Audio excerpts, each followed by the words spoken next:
फरमाए खैर अल्लाह हमारे घरों को खैर और बरकत वाले घर बना दे।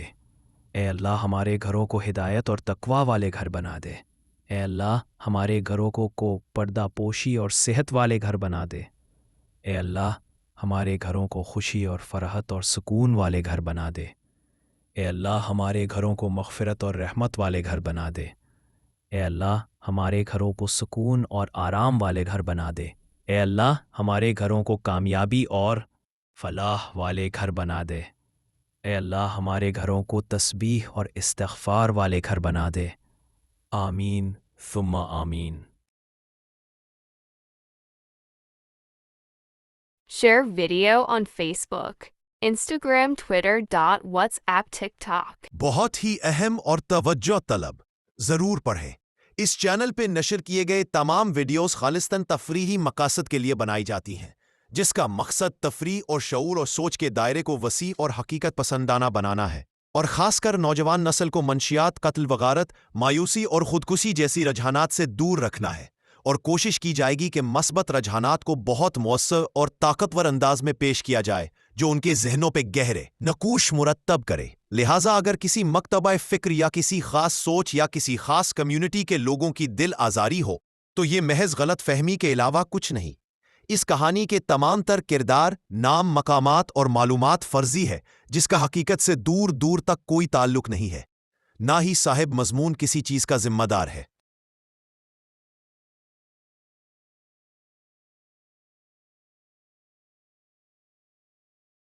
मुलाहजा फरमाए हैरत कथा सिलसिले में नासिर आबाद एक कहानी की पहली 10 अक़सात का मुख्तसर जायज़ा। आपने पहली कस्त में देखा कि ये अर्जेंटाइन नामी मुल्क के आखिरी मगरबी सूबा टीरो के शहर नासिर आबाद और शहर गुडो की कहानी है, जो कि मुस्लिम अक्सरियती सूबा है, और सूबे का मरकज़ी शहर नासिर आबाद है, जिसके दरमियान में दरिया गुजरता है, और मशरिकी किनारा गोटो शहर कहलाता है और मशरिकी किनारा नासिर आबाद कहलाता है। गोटो शहर गुंजान और घनी आबादी पे मुश्तमिल है और खालिस शहर है, जबकि मगरबी किनारा पे आबाद नासिर आबाद थोड़ी आबादी और देही कल्चर रखता है। इस कहानी के मरकज़ी किरदार दहशत बट, सईद बट, रज़िया बट अहम किरदारों में शामिल है। ताहम बाद में सईद दहशत बट के बेटे साद सईद बट, हमाद सईद बट, रणवीर सईद बट मरकज़ी किरदार बन जाएंगे। ताहम दीगर कुछ आर्जी किरदार और मुस्तकिल किरदार किसी अच्छे बुरे वाक़े की वजह से ख़ास तवज्जो और अहमियत हासिल करेंगे। किस्त नंबर 2, आपने देखा कि गोटो शहर के मशरिक की जानिब शहर के करीब ही क्रिश्चियन मुस्लिम मुश्तरका देहात का आगाज़ हो जाता है, जहां दोनों मजहब के दरमियान एक मुआहिदा है, हम आहंगी और बर्दाश्त का।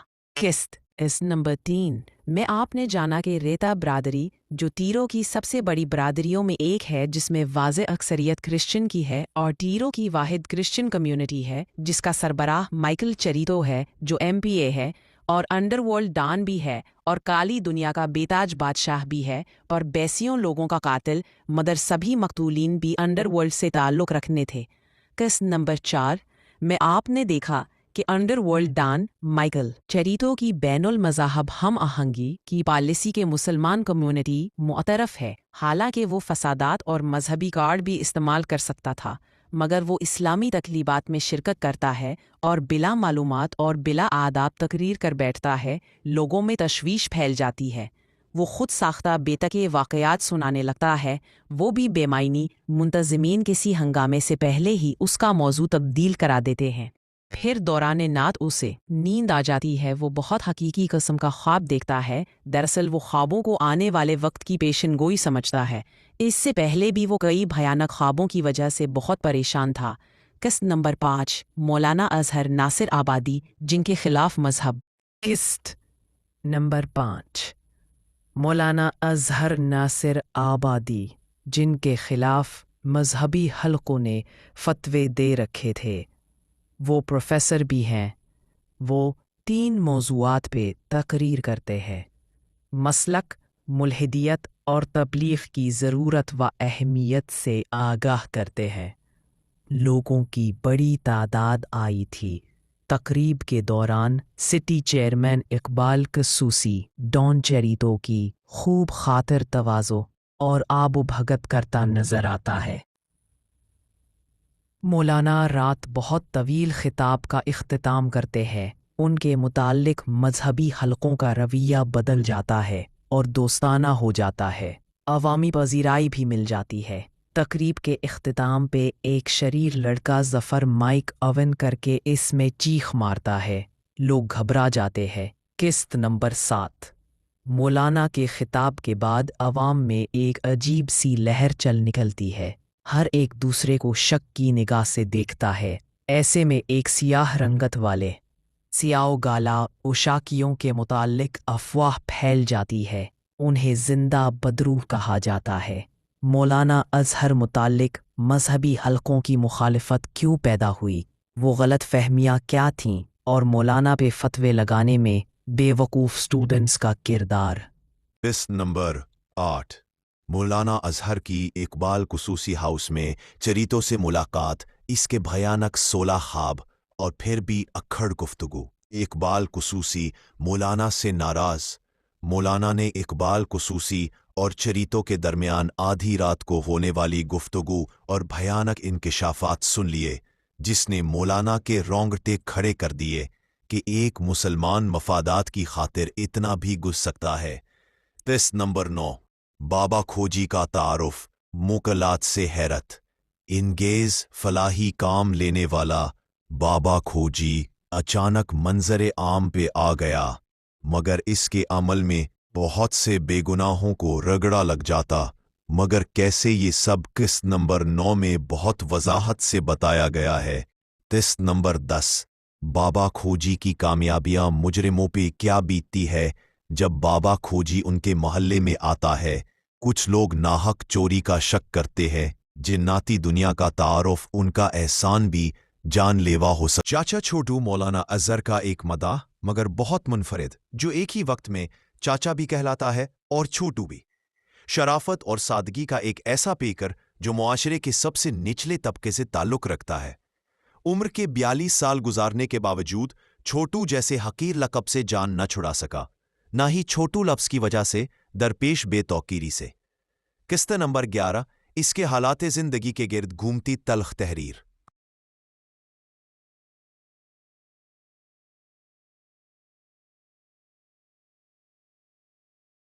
مولانا بہت ہی اداس پریشان اپنے گھر کے کمرے میں لیٹے ہوئے سوچ رہے تھے۔ کبھی تو ذہن کھول کر مزاحمت کی طرف مائل ہوتا، کبھی تدبیر اور حوصلہ اور صبر اور حکمت اور بصیرت کی طرف۔ ویسے بھی مولانا بہت ٹھنڈے وہ نرم گو مزاج کے حامل ہیں، تاہم وہ کسی نتیجے تک تو نہ پہنچ سکے، کیونکہ ایک طرف وزیر اعلیٰ کے برابر سیاسی قد و قامت والا اور انڈر ورلڈ کا سب سے خونی وحشی ڈان جون ڈیڈ مائیکل چریتو ہے، جس کے لیے ایک شخص تو کیا 10 لوگوں کو ایک ہی بار میں قتل کرنا ایسے ہی ہے جیسے مرغیوں کے قصاب کو کسی شادی والے گھر کی طرف سے 300 مرغیوں کے گوشت کا آرڈر مل جائے تو جیسے وہ پل بھر میں پنجرے میں قید تمام مرغیاں ذبح کرتا جاتا ہے۔ نہ اسے تھکاوٹ ہوتی ہے، نہ کسی پہ رحم آتا ہے، نہ اس کی چھری رکتی ہے۔ بسا اوقات وہ اپنی خوشی سے 3 مرغیاں زیادہ ذبح کرتے بطور تحفہ بھجوا دیتا ہے۔ یہی حال چریتوں کا بھی ہے۔ اس کے لیے انسان مرغیاں ہیں۔ دوسری شخصیت ہے اقبال خصوصی، سٹی چیئرمین، جو بہت امیر کبیر ہے، جائیداد، دولت، کاروباری شخصیت ہے۔ ویسے بھی خصوصی خاندان اپنے بام عروج پہ ہے، مگر پھر بھی یہ خیال اسے سکون سے نہ بیٹھنے دے رہا تھا، نہ ہی سونے نہ ہی کھا۔ مولانا بستر سے اٹھے، بیگم کی طرف دیکھا۔ وہ دراصل بہت گہری نیند سو رہی تھی، مگر اس کی عادت ہے یا جسمانی نقص ہے کہ سوتے ہوئے بھی اس کی آنکھیں پوری طرح کھلی رہتی ہیں، مگر مولانا کو معلوم تھا کہ وہ سو رہی ہے، چنانچہ وہ بے آواز قدموں کے ساتھ باہر صحن میں بچھی چارپائی پہ لیٹ گیا اور پھر سے خیالات اور خدشات اور سوالات کی دنیا میں کھو گیا۔ انہیں اندازہ تھا کہ یہ کام اتنا آسان نہیں۔ یہاں بات محض اقبال خصوصی یا چریتوں کی نہیں تھی، یہ مفاد پرستی کے خلاف جنگ تھی جو ناصر آباد کو اندر سے کھوکھلا کرنے والی تھی، اور یہ جنگ وہ کھل کر نہیں لڑ سکتے تھے۔ دراصل وہ خود کو اس جنگ کے لیے ناموزوں شخص تصور کرتے۔ जिसके पास इस जंग की मुनासबत से ना कोई हिकमत अमली ना साजो सामान है, लिहाजा उन्हें पस पुश्त रहना होगा। मगर इतने तेज तूफान में चराग चलाने की जिम्मेदारी मौलाना अजहर के सुपुर्द थी। सुना था अक्सर अमीर और कारोबारी लोगों का ईमान और मफाद परस्ती मिक्स हो जाते हैं। अब तो देख सुन भी लिया, वो भी किसी और की जुबानी नहीं, खुद इनकी अपनी जुबानों से। चांद की हल्की रोशनी में नासिराबाद के मेन चौक का पख्ता फर्श चमक रहा था। वहां से निकलने वाली 4 बड़ी सड़कें जैसे 4 अलग दुनियाओं की तरफ जाती थीं। एक शुमाल की जानिब जहां पहाड़ ही पहाड़ है और वहां बट कौम का राज है, दूसरी सड़क गालशा मजहब के पैरोकार सूबे की तरफ, तीसरी सड़क दरियाए गोटो और इसके पार गोटो शहर, फिर रेता क्रिश्चियन कम्युनिटी के तवील देहात से गुजरकर अंदरून मुल्क, जबकि चौथी सड़क मेहतानी कस्बा से गुजरकर उशाक साहिली शहर जाती है जहां सियागाला और उशा की कौम आबाद है। बहरहाल मौलाना को नींद आ गई। ख्वाब में मौलाना देखते हैं नासिराबाद में 2 मुख्तलिफ मसालिक की तबलीगी वासलाही जमातें गश्त कर रही हैं। दोनों की क़यादत एक ही मौलाना कर रहा है, मौलाना सलाहुद्दीन शम्स, जो कि दर हकीकत बहुत अरसा पहले इंतकाल करके थे, मगर ख्वाब में वो जिंदा है और 2 मसालिक की तबलीगी जमातों के अमीर है, यानी क़यादत कर रहे हैं। और जुमा का दिन है। दोनों तबलीगी जमातें मरकजी जामे मस्जिद में आती है तो मौलाना सलाहुद्दीन शम्स मौलाना अजहर से मुखातिब हुए, देखो मेरे घुटने की तरफ। जब मौलाना अजहर मौलाना सलाहुद्दीन के घुटने की तरफ देखते हैं तो उनके दोनों घुटनों की शलवार में बड़े बड़े सुराख होते हैं, जिनसे सुराखों से घुटना बाहर निकला होता है और घुटना जख्मों से भरा होता है। मौलाना अजहर इसकी वजह पूछते हैं तो मौलाना सलाहुद्दीन कहते हैं, मैं कई हफ्तों एक ही सूट में मुसलसल तबलीग कर रहा था, जिससे शलवार घुटनों से रगड़ रगड़ के फट गई और घुटने भी छालों से भर गए।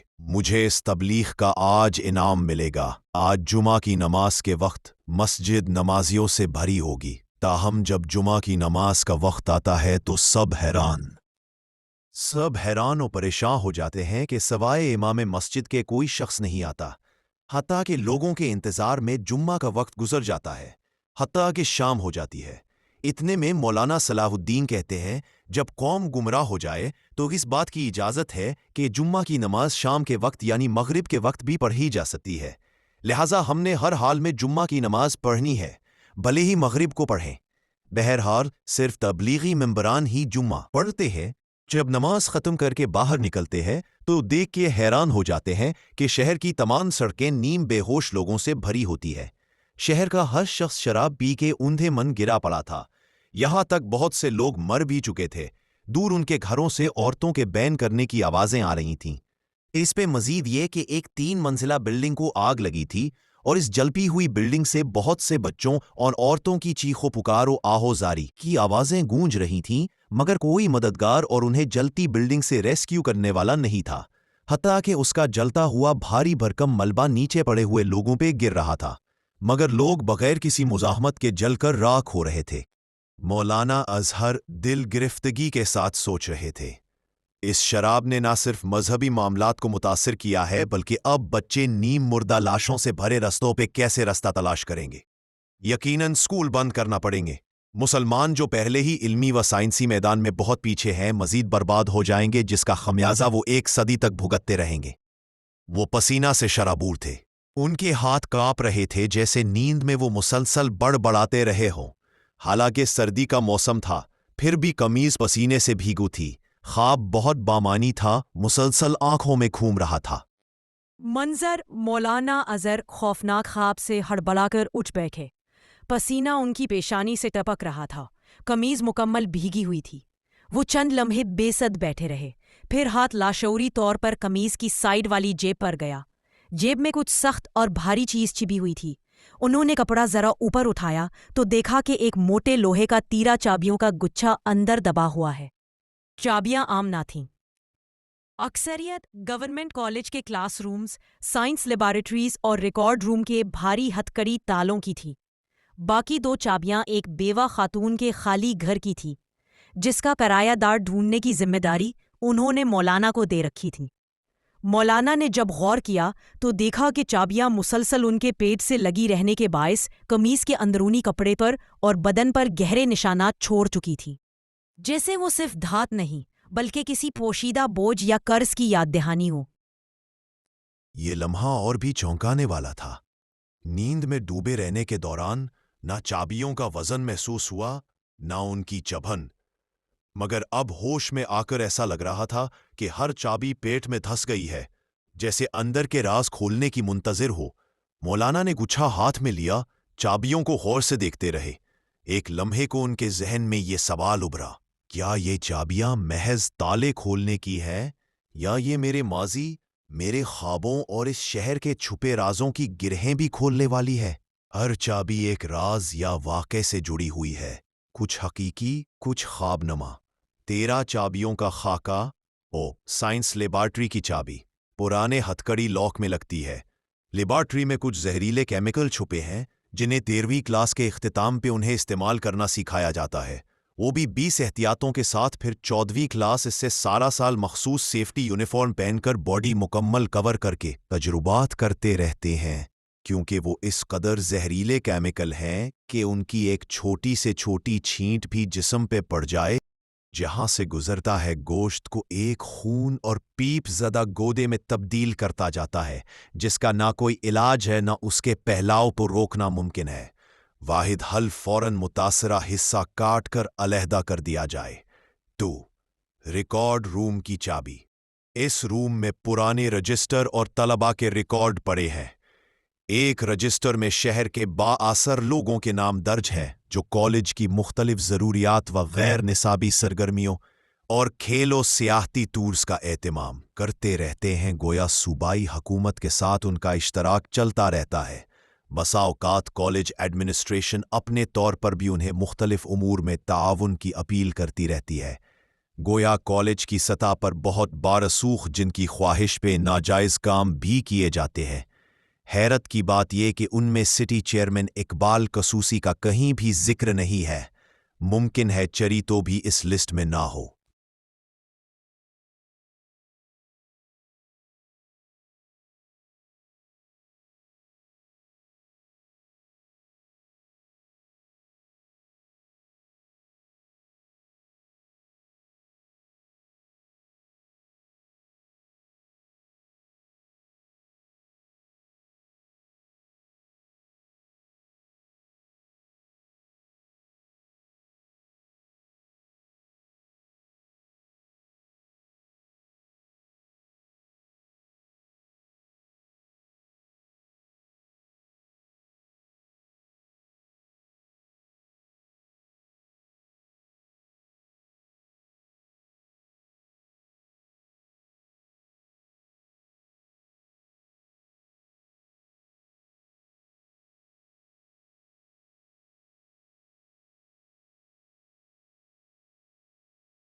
Share video on Facebook, Instagram, Twitter, WhatsApp, TikTok.